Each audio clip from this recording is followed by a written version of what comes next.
know if that's something that sounds good to you. If you'd like to be able to do that, to sell more homes without being salesy or coming off as being salesy, you choose, right?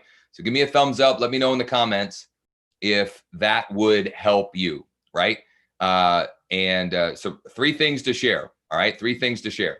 So I just want to make sure. I'm always a little paranoid that this is working. And I want to make sure, it does look like it's working. I want to make sure that you guys get this, because these 3 things can really help you. There are principles, right? They're not tactics or anything like that. They're principles, right? And principles hold firm for the long haul, okay? So number 1 is this. Your one and only job is to help the other person, the prospect, the lead, make the best decision for them and their family, okay? Whether you're texting with them, emailing with them, chatting on Facebook Messenger, or you're talking to them live on the phone, or you're on Zoom, your one and only job is to help them make the best decision for them and their family. It's not to sell them anything, right? And the way you do that is principle number 2, okay? The way you do that is principle number 2, which is sales really is about servant leadership, about leading and serving. And how do you do that? You do that by asking great questions and then listening. Ask good questions and listen to the response. Okay? And then ask another great question. And as you're doing that, you always want to affirm that you've heard what they are trying to communicate. Okay, so I hear that you want to be in this school district because your kids are already at XYZ elementary school, and then you might even dig further. So tell me more about that. Okay, so number 1, your number 1 job, your only job, is to help the prospect, the lead, the client make the best decision for them and their family. Number 2 is that sales is really, done correctly anyway, about servant leadership. Now, number three is where I think most people, most real estate agents, real estate brokers, really salespeople of all kind, I think that it's where things break down, and I'll explain why. Okay, but is this making sense so far?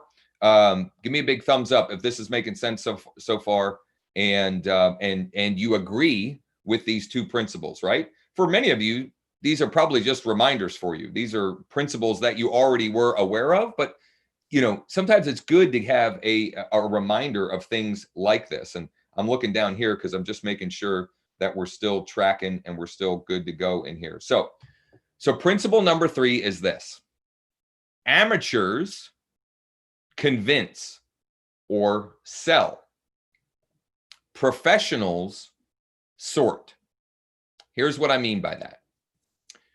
When your opportunity flow is low, when your lead and prospect flow is low, naturally we get into this fight or flight type of mentality, and we're trying to convince people to do something even though they may not be ready. They may not be at a tipping point. However, if you increase the volume of opportunity that's coming to you, your job then becomes simply to sort. You're sorting out who needs my help now and who needs my help later. And later may be 1 to 3 months, 3 to 6 months, 6 to 12 months. It's whatever makes sense for them. Okay.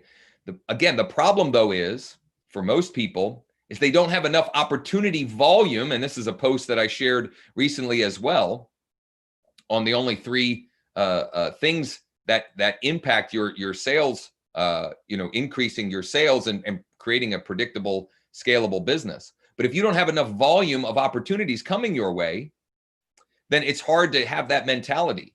But when you have so much coming at you, so much opportunity coming at you, then you can confidently go into that mode of being a sorter instead of a convincer. And it also makes the other two principles much easier as well, to take that position of servant leadership and to keep at the front of your mind the only goal of the conversation, which is to help them make the best decision for them and their family. So again, I know for most of you, this is probably just a reminder, but for some of you, you may have an aha in here. Okay. You may have an aha in here. And if you're struggling with creating enough volume of quality opportunities, if you don't have enough prospects and clients to work with, if you don't have a predictable and scalable client acquisition system, then we should chat. Just shoot me a private message. I could send you a case study of how I went to from 0 to 26 transactions with 9 more, some of them on the board back there, 9 more in escrow in the last 11 months, all while also building an organization, a network of over 40 other agents and brokers paying me referral fees monthly. I'll be happy to send that to you. But if you are struggling, that's probably where the breakdown is. You don't have enough opportunity coming your way so you can sort out the ones that are ready, willing, and able to do business right now versus the ones that aren't ready, right? They're not nows, okay? And it makes those other two principles much easier, right? To take a position of servant leadership and to keep that their best interests as first and foremost. So if you got value out of this, do me a huge favor and like it.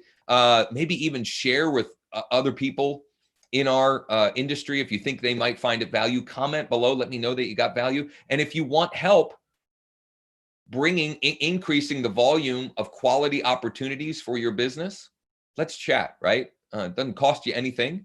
And I'll be happy to help you. I'll just shoot you a case study. And if you want to dig deeper and if you want to build out a plan for you, we can do that together.